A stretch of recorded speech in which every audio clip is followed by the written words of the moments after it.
இவர் பேர் வந்து ரகுபதி. இவர் வந்து மீன் பொரிக்கிறதுல ஸ்பெஷலிஸ்ட்னு சொல்லலாம். பட் இப்போதைக்கு கொஞ்சம் சுமாரா தான் பொரிப்பாருன்னு எதிர்பார்க்கப்படுது.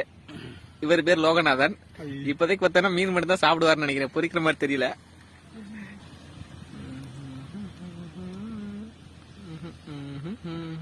Smile please.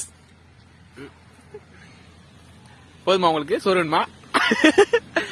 சிக்கன் எடுத்துட்டீங்களா? தரமாட்டீங்களே. அது சாப்பிட மாட்டாரா? சிக்கன் சாப்பிட மாட்டீங்களா? இது வரைக்கும் நீங்க சிக்கனே சாப்பிட்டது இல்லையா? இவரு லோகநாதன் ஜி சாப்பிட்டோம். அப்புறம் ஸ்மெல்லே ஆகாது அப்படி நீங்க.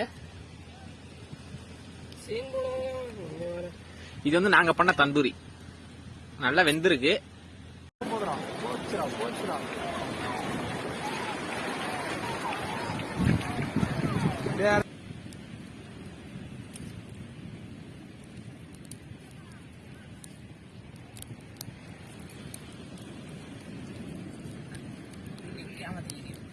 இது வந்து நாங்க பண்ண தந்தூரி, நல்லா வெந்திருக்கு. பட் உப்பு தான் இல்ல. அது மாதிரியா? வீணா ஆக்காத, சொல்றத கேளு. வராது. இது மாதிரி வந்து சாப்பிடலாம் ஜி. நல்லா சொல்றத கேளு. எண்ணெயில பொரிக்கிற மாதிரி டேஸ்ட் வராது. இருங்க, வராது. இன்னும் ஒரு மீன் அவைலபிள் இருக்கு. நம்ம கிட்ட மசாலா அவைலபிள் இல்ல, அதனால கீழே சப்போர்ட் கொடுங்க தலைவர். கையில சப்போர்ட் கொடுங்க. மசாலா வந்துடும். என்னாச்சு? ஏன் சப்போர்ட் கொடுக்கணும்ன்ற அளவுக்கு பேசுறீங்க? கீழே ஒரு சப்போர்ட் வச்சிருக்கு, சிம்பிள் சப்போர்ட் கிடையாது. அது இப்போதைக்கு வந்து 3 மீன் வந்து பண்ணிருக்கு, இன்னும் ஒரு மீன் பேலன்ஸ் இருக்கு. கொஞ்சம் சீக்கிரமாவே ரகுபதி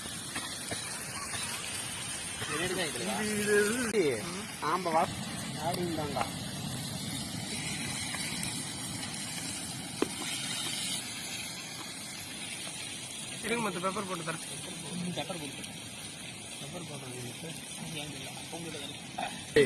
ஆனா இது பிடிக்கும்.